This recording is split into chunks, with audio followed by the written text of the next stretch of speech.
აი შენ უნდა იყო მზად, რომ ნებისმიერ შემთხვევაში ვიღაცა მოწყალებას რო გთხოვს, კი არა დაუწყო გამოძიება, რატო გთხოვს, რის გამო გთხოვს, მართლა უჭირს, არ უჭირს, მართლა ასეთია, მართლა ისეთი.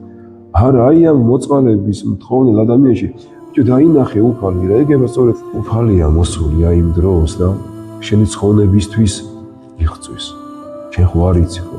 და ჩვენ ამ დროს როგორც ხდება ხოლმე საუბედუროდ ხურდას გადმოვფიქროთ, გადავფიქროთ რა, იმიტომ რომ როგორ ეხლა როცა 5 კაბიკანი 29 ხო არ მიცემ, მაგრამ ის უკვე უნდა იპოვო. ეს ძალიან ცუდია რა. პირიქით. ეს არის შენი ცხოვნებისთვის.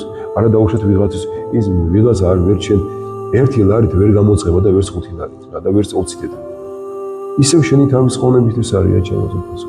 და უნდა იცოდე რომ რასაც აძლევ, შენ თვითონ იმკვიდრებ, სადაც სასופველში ადგილს და როგორი გამეტილიც იქნები და როგორი მოწყალე გულის გეკნება, აი ესეთი იქნება შენთვისაც ადგილი. ეს აუცილებლად ასე იქნება.